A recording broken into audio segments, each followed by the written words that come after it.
Je li prošlo vrijeme jeftinog krumpira? Ličani kažu da je. Troškovi uzgoja su toliko narasli da je sadašnjih 5 kuna na granici isplativosti. Počela jesena, jesen lijepa i topla kao ova idealna je za berbu svih vrsta voća i povrća, pa i krumpira. Lički je, kažu, izvrsne kvalitete, ali ga je za trećinu manje nego lani. Je li vrijeme jeftinog krumpira prošlo? Pa Ličani kažu da je, jer troškovi uzgoja su toliko narasli da je sadašnja cijena od 5 kuna na granici isplativosti.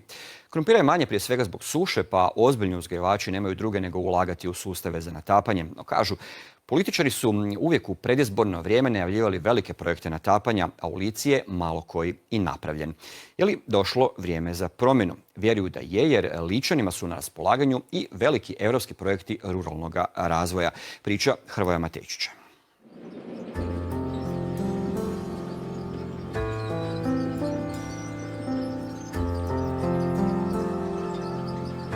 Na ličkim je poljima počela jesenska berba omiljenog nam proizvoda.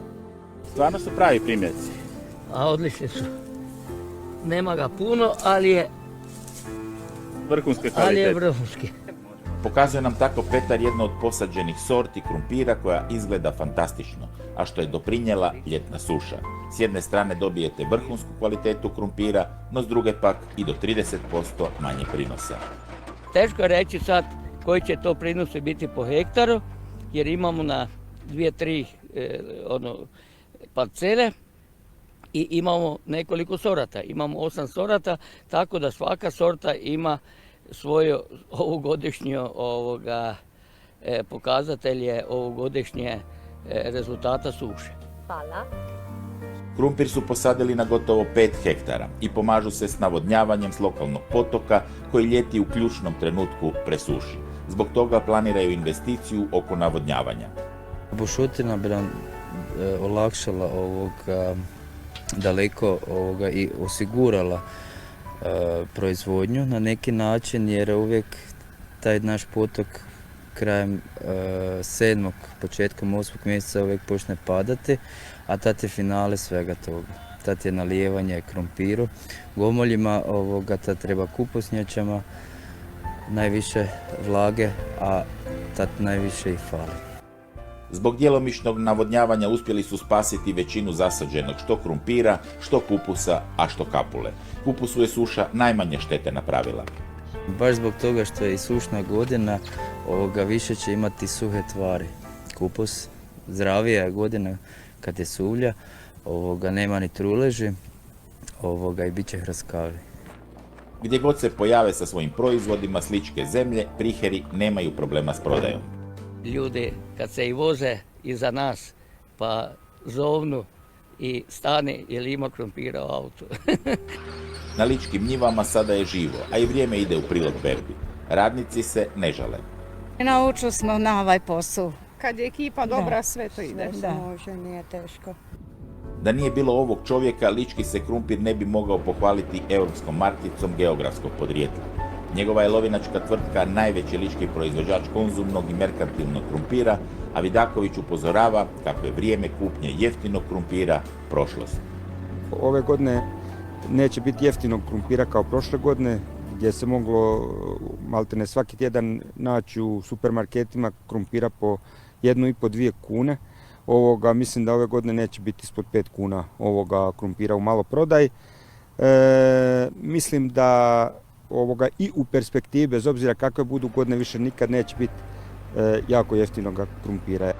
Navodnjavanje polja zbog ekstremnih suša postalo je prioritet ličkih poljoprivrednika, svjesnih da bez toga neće biti moguća ozbiljna proizvodnja. Pitanje navodnjavanja bilo je nerijetko i političko pitanje, ali samo u predizborno doba. Tu nije puno učinjeno od 2004-2005. godine kad je rađen na nivou županije strateški plan navodnjavanja. Osim tog dokumenta koji postoji par nekih lokacija koje su određene kao lokacije gdje bi se krenulo sa pilot projektima.